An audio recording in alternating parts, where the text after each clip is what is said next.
जय श्री श्याम। मैं डॉक्टर ललित मुदगिल अपने चैनल पर आप सभी का स्वागत करता हूं।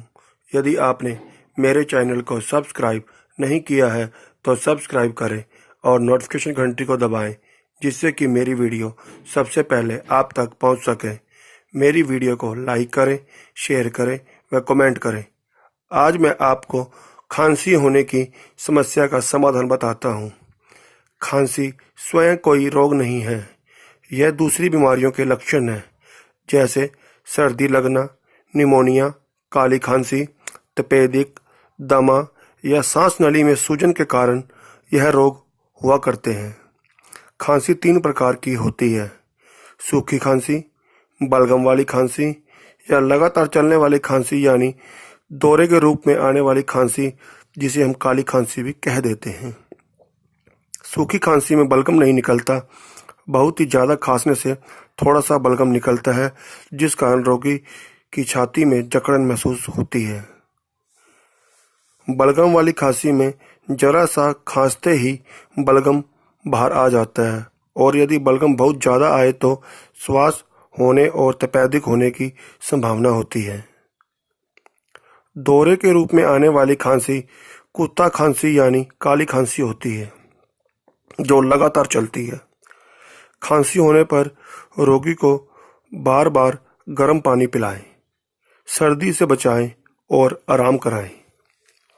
मिश्री और मुलट्ठी चूसने को दें। मुलट्ठी, लौंग, अदरक तीनों को मिलाकर शहद की 1 चम्मच डालकर चटाएं और खट्टी चीज़ें खाने को न दें।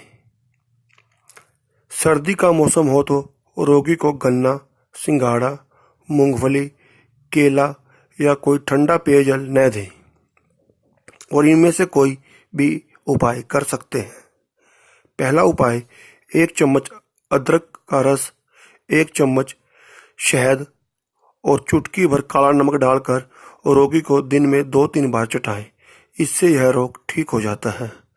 दूसरा उपाय: 1 ग्राम अजवाइन पान के पत्ते में डालकर रोगी को रात में खिलाएं। इससे भी यह रोग ठीक हो जाता है। तीसरा उपाय: छिलके सहित अखरोट को जलाकर राख बना लें। 1 ग्राम राख और 7 ग्राम शहद सुबह शाम देने से यह रोग 3 से 4 दिन में ठीक हो जाता है। चौथा उपाय: 2 ग्राम सुहागा को गर्म करके फुला लें। इसे गर्म दूध के साथ रोगी को 1 से 2 दिन दें, यह रोग बिल्कुल ही ठीक हो जाता है। 5वां उपाय: काली मिर्च को पीसकर चूर्ण बना लें। सुबह 1 ग्राम काली मिर्च पाउडर और 1 चम्मच शहद मिलाकर लेने से यह रोग ठीक हो जाता है। धन्यवाद।